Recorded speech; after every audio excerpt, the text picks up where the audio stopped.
Trastorno paranoide de la personalidad. ¿Con qué se puede confundir? Con la esquizofrenia. En la esquizofrenia existen ideas delirantes o alucinaciones, pero en el paranoide no. Esta es la diferencial. También puede ser con el trastorno delirante, ya que las ideas de persecución son más intensas y fijas, mientras que en el paranoide no. También puede ser con el trastorno límite de la personalidad, ya que las personas pueden sospechar de los demás debido al miedo al abandono. También puede ser por ansiedad social, ya que las personas tienden miedo a relacionarse con los demás por miedo a ser rechazadas o juzgadas, pero no por desconfianza extrema. También puede ser por trastornos esquizotípicos, ya que los esquizotípicos también comparten la desconfianza, pero ellos tienen las conductas y pensamientos más extraños. Puede ser también por afecciones médicas o consumo de sustancias, ya que algunas sustancias o afecciones neurológicas pueden llevar a provocar ideas paranoides. Trastorno esquizoide de la personalidad. ¿Con qué se puede confundir? Con el autismo. El autismo, las personas presentan dificultad para relacionarse igual que el esquizoide, solo que este comportamiento también lleva con problemas de comunicación y conductas repetitivas desde la infancia. También puede ser con la depresión. La persona puede aislarse por tristeza o falta de energía, pero en el esquizoide el aislamiento es más permanente y no depende del estado de ánimo. En la esquizofrenia, las personas pueden tener delirios o alucinaciones, lo que el esquizoide no presenta. En el trastorno evitativo, las personas pueden dejar de relacionarse por miedo a ser juzgadas, mientras que el esquizoide normalmente hay poco interés por tener relaciones sociales. Y en el trastorno esquizotípico también tienden a tener aislamiento social, solamente que el esquizotípico tiene conductas más extrañas. Trastorno esquizotípico de la personalidad. ¿Con qué se puede confundir? Con la esquizofrenia. En la esquizofrenia también presentan ideas extrañas y desconfianza, pero en la esquizofrenia hay delirios y alucinaciones, lo que no hay en el esquizotípico. Trastorno paranoide de la personalidad. Ambos tienen desconfianza hacia los demás, pero en el esquizotípico también va acompañado de pensamientos y comportamientos raros. En el autismo, ambos tienen dificultades para relacionarse y dificultades sociales, pero el autismo tiene problemas con la comunicación y con las conductas repetitivas desde la infancia. En el trastorno esquizoide de la personalidad, las dos presentan aislamiento social, pero la diferencia es que el esquizotípico incluye creencias extrañas o pensamientos mágicos. En el trastorno psicóticos inducidos por sustancias, puede ser que algunas sustancias puedan causar pensamientos o extraños o paranoides parecidos. Trastorno de ansiedad por separación. Bueno, este trastorno puede llegar a confundirse con otros trastornos debido a que tienen ansiedad o evitación. La gran diferencia o la principal es que esta sea por el miedo de estar lejos de sus figuras de apego, papá, mamá o personas cercanas. Uno de estos es el trastorno de ansiedad generalizada. Este vive con preocupación constante por cosas de la vida diaria. En el trastorno de ansiedad por separación es por el miedo de estar lejos de su familia o personas importantes. Otro es el trastorno de pánico, ya que este puede llegar a tener crisis muy fuertes de ansiedad, pero este se dan inesperadamente. En el trastorno de ansiedad por separación, sea por el miedo de estar lejos de sus figuras de apego. También puede llegar a confundirse con la agorafobia, ya que esta evita estar en algunas situaciones o lugares, pero esta lo hace por el miedo de llegar a quedar atrapado, por no poder recibir ayuda o por no lograr escapar fácilmente. En trastorno de ansiedad por separación sigue siendo por no tener cerca o separarse de aquellas personas cercanas. Otra también es la ansiedad social, pero el miedo es llegar a ser juzgado o humillado por otras personas. Un ejemplo, cuando un niño no quiere ir al colegio, tiene miedo de eso. En el trastorno de ansiedad por separación, valga la redundancia, sigue siendo por separarse o estar lejos de sus personas importantes. Con el estrés postraumático también hay diferencia, porque la ansiedad gira alrededor del trauma vivido y recuerdos de ese evento. En el trastorno de ansiedad por separación, el centro del problema sigue siendo el miedo a perder, a separarse o estar lejos de su familia. También puede llegar a confundirse con la depresión, pero en esta sea por la tristeza o por falta de motivación. En el trastorno de ansiedad por separación se da por el miedo de separarse de sus personas importantes. Y finalmente también hay que diferenciarlo de trastornos psicóticos. En la ansiedad por separación pueden aparecer miedos o percepciones relacionadas con la separación, pero en este no pierde contacto con la realidad como en algún trastorno psicótico. Mutismo selectivo. Bueno, este también puede llegar a confundirse con otros trastornos debido a que la persona deja de hablar en ciertas situaciones. La gran diferencia es que sí tiene la capacidad de hablar, sí puede hablar, solo que la ansiedad lo bloquea en ciertas situaciones donde la persona no se siente segura. Pero hay que diferenciarlo de trastornos de comunicación, por ejemplo, problemas de lenguaje, tartamudez o dificultades para comunicarse. En estos casos, esto se presenta todo el tiempo. En el mutismo selectivo, la persona puede hablar normal, por ejemplo, cuando ya, como en su casa, que se siente seguro. También estos pueden llegar a confundirse con trastornos psicóticos o el neurodesarrollo, como por ejemplo la esquizofrenia o autismo, pero en estos casos ellos tienen una dificultad más amplia en la comunicación, interacción social e incluso pueden tener alteración en en el pensamiento. A diferencia, el mutismo selectivo solo se da en aquellas situaciones, en algunas situaciones sociales donde em, la ansiedad lo bloquee porque no está en un lugar seguro. Muy específica. Esto también puede llegar a confundirse con otros trastornos debido al miedo a evitación. Bueno, como primero la agorafobia, ya que estas evitan situaciones. La diferencia es que la fobia es dirigido a algo específico, como a un ascensor, como volar, un animal, etcétera. La agorafobia es miedo a quedarse atrapado o no poder recibir ayuda en algún lugar. También se diferencia de la ansiedad social. En esta teme a ser juzgado o humillado por otros. En la fobia específica, no, el miedo no es a las personas, sino a alguna situación en específico, o a algún objeto o animal, etcétera. O sea, el miedo no es a las personas.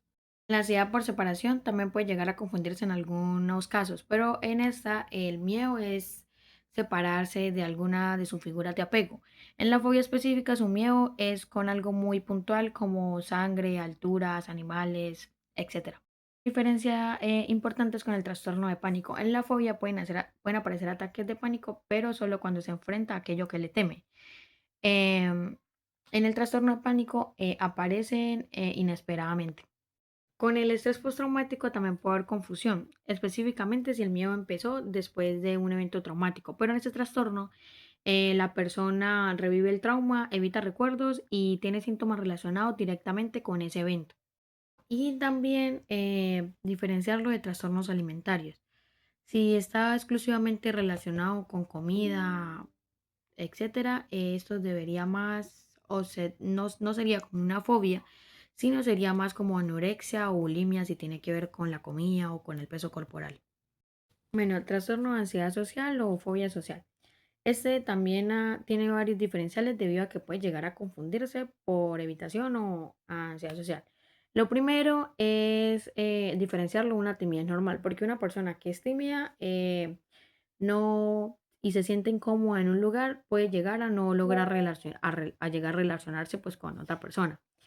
Pero en la ansiedad social, este sí afecta varias áreas de su vida, entonces puede afectar el trabajo, el estudio o sus relaciones.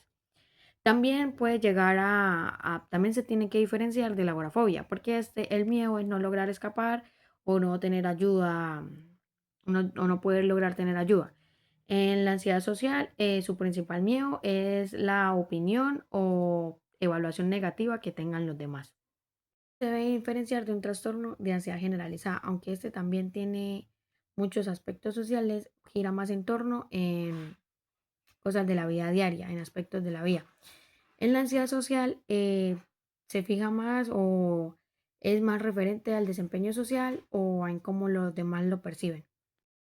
Trastorno de pánico. Bueno, este también toca diferenciarlo de otros trastornos o de diferentes. Bueno, como primero se diferencia de causas médicas, porque hay enfermedades cardíacas, asma, alteraciones hormonales que pueden producir síntomas muy parecidos a ataques de pánico como mareo, dificultad para respirar o taquicardia. Este también se diferencia por sustancias o medicamentos como la cocaína, anfetamina, cafeína. De hecho, también la abstinencia al alcohol puede ocasionar ataques de pánico. Pero entonces esto sería por sustancias o por retirar alguna sustancia. Agorafobia. Bueno, este también se diferencia de varios porque puede confundirse con varios debido a la habitación. Bueno, como primero se diferencia la fobia específica. La fobia específica se da más en algo en específico, como lugares cerrados, eh, un animal, alturas, etcétera. La agorafobia ah, es en varios contextos por el miedo de sentir que no puede recibir ayuda o no puede escapar fácilmente. También se diferencia de la ansiedad por separación, porque esta su mayor miedo es separarse de su familia. En la agorafobia, su mayor miedo es sentirse incapacitado para lograr escapar pues, en el lugar donde se encuentra. Este también se debe diferenciar del trastorno por estrés postraumático, porque este también se ocurre por recuerdos o situaciones del trauma vivido. A diferencia de la agorafobia, la habitación es por el hecho de que pues le da miedo estar en un lugar y no poder escapar o no tener ayuda, como lo mencioné en otros. O sea, la diferencia es el estrés postraumático es por recuerdos o situaciones al trauma vivido, ¿listo? Otra que también se puede diferenciar es la depresión mayor, porque estos se quedan en la casa, como que se aíslan y demás.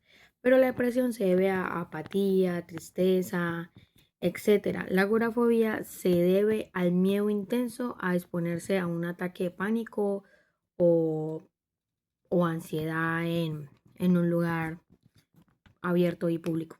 Trastorno de ansiedad generalizada. Bueno, este primero hay que diferenciarlo por causa de una condición médica, porque hay muchas enfermedades que generan esto, como hormonales, como alteraciones físicas, que sus síntomas pueden ser ansiedad, pero este ya se daría por eso mismo, por una condición médica, ya no sería por ansiedad generalizada. También este debe diferenciarse debido a sustancias, como el exceso de cafeína o algunas drogas entre otras, porque estos van a ser efecto de aquellas sustancias y pueden generar síntomas muy parecidos a lo que es el trastorno de ansiedad generalizada, pero no. O sea, no es lo mismo, es exactamente por eso, por consumo de alguna sustancia o al exceso en alguna droga, etcétera. También se debe diferenciar con el trastorno de ansiedad social. ¿Por qué? Porque lo que le importa o su preocupación se centra más en cómo puede ser juzgado o evaluado negativamente por otras personas. En el trastorno de ansiedad generalizado es algo mucho más amplio y se puede dar sin estar en una situación social. Otra que también es muy importante es diferenciarla del trastorno de obsesivo compulsivo. En el trastorno de ansiedad generalizada, esta persona se preocupa más por problemas cotidianos o problemas futuros. En el trastorno obsesivo compulsivo, la persona tiene más pensamientos excesivos, intrusivos, que le pueden generar mucha ansiedad. Trastorno excesivo compulsivo. Bueno, primero se diferencia del trastorno de ansiedad generalizada. ¿Por qué? Porque esta su preocupación constante es por dinero, trabajo o situaciones de la vida diaria. El trastorno excesivo compulsivo suelen sentirse más extrañas, irracionales y en esta aparecen compulsiones para disminuir la ansiedad.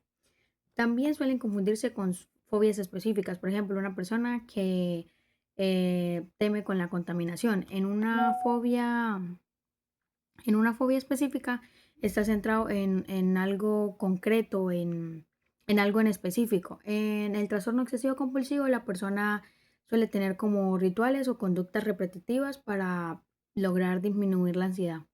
Esta también se debe diferenciar de un trastorno de depresión mayor. ¿Por qué? Porque estos constantemente pueden tener pensamientos negativos, pero estos se deben principalmente a un estado de ánimo triste. En el trastorno excesivo compulsivo son más intrusivos y estos generan compulsiones.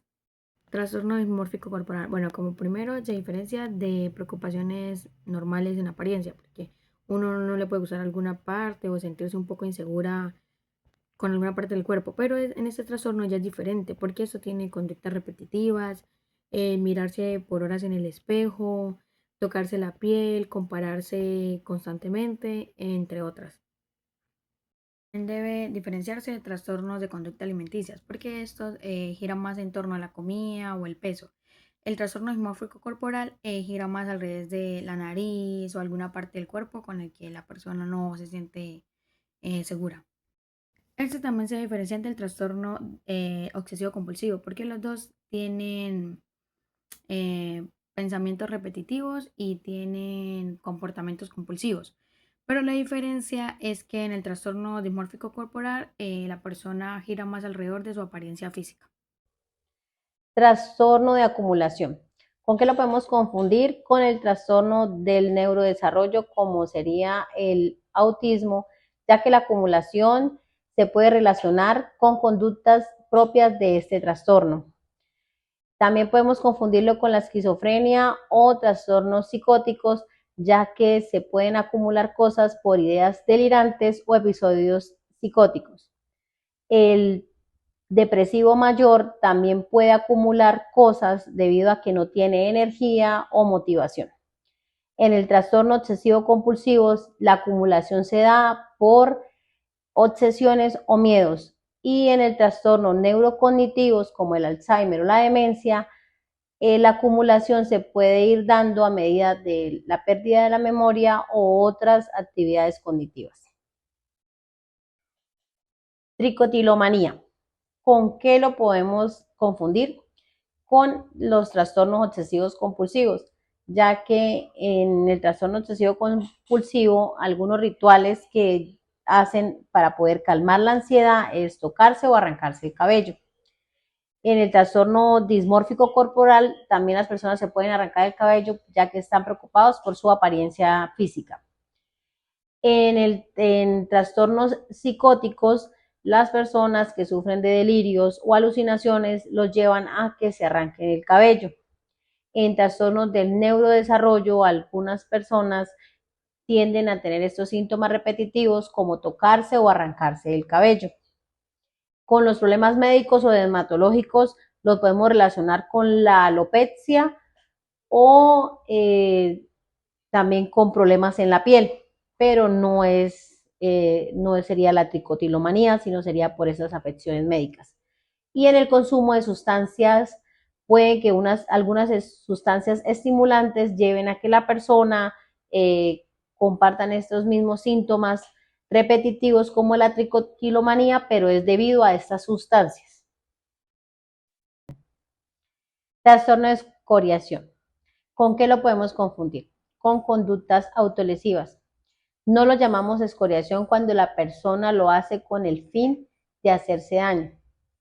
Trastorno psicóticos. Pueden aparecer, rascarse la piel debido a ideas delirantes o alucinaciones. El trastorno obsesivo compulsivo, las personas pueden hacerse daño en la piel o lastimarse debido a esos rituales que ellos tienen de la limpieza, que no tendrían nada que ver con la escoriación, sino más bien con su obsesión.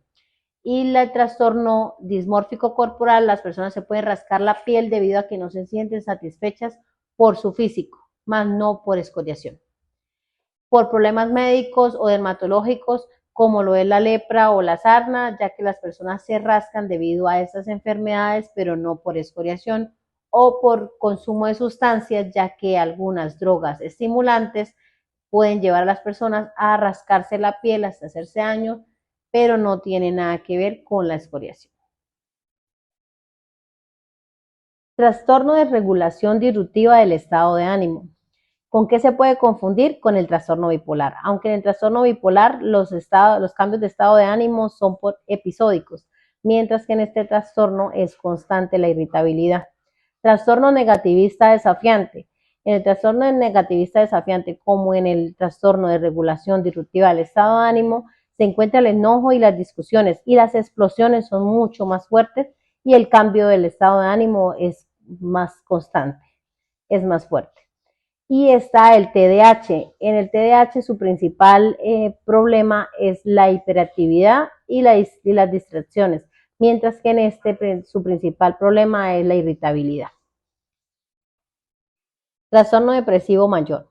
¿Con qué lo podemos confundir? Con el trastorno bipolar. El trastorno bipolar va acompañado de episodios depresivos, solo con la diferencia de que también van episodios de manía o hipomanía. Tristeza normal, todos podemos sentir tristeza, solamente que estos síntomas duran mucho más tiempo y nos afectan el día a día. Por consumo de sustancias o enfermedades, algunas sustancias o algunos medicamentos nos pueden llevar a síntomas parecidos a la depresión. Depresivo persistente o distimia. ¿Con qué lo podemos confundir? Con el trastorno depresivo mayor, solamente que este es más intenso. En la distimia dura más de 2 años y es más constante. Trastorno disfórico premenstrual. ¿Con qué lo podríamos confundir? Con el síndrome premenstrual, solamente que en el síndrome premenstrual es más leve. También lo podemos confundir con la depresión o la bipolaridad, solamente que los síntomas de estos no dependen del ciclo menstrual. Trastorno bipolar 1. ¿Con qué se puede confundir? Se puede confundir con el depresivo mayor, ya que en ambos presentan episodios depresivos, solo que en el depresivo mayor no hay un episodio maníaco ni hipomaníaco. Trastorno de TDAH. En ambos hay impulsividad y distracciones, solo que en el bipolar 1 es por episodios. Trastorno límite de la personalidad. En el trastorno límite de la personalidad hay impulsividad y cambios emocionales, mientras que en el bipolar los cambios son más basados en el estado de ánimo. Trastorno bipolar 2. ¿Con qué lo podemos confundir? Con el trastorno depresivo mayor, ya que ambos presentan episodios depresivos, solo que en la bipolar 2 debe estar acompañado de un episodio de hipomanía. Trastorno de ciclotímico. En la ciclotimia presentan cambios emocionales leves, mientras que en la bipolar 2 la depresión es mucho más fuerte. Trastorno del TDAH. Ambos comparten la impulsividad y distracciones, solo que en el bipolar 2, igual que el bipolar 1, es por episodios. Trastorno de ansiedad o pánico. La ansiedad puede ser confundida con la hipomanía, ya que presentan inquietud, insomnio y pensamientos rápidos. Trastorno de personalidad. En el trastorno de personalidad como el bipolar hay cambios emocionales intensos, solo que en la bipolar 2 estos cambios duran más tiempo y son más marcados.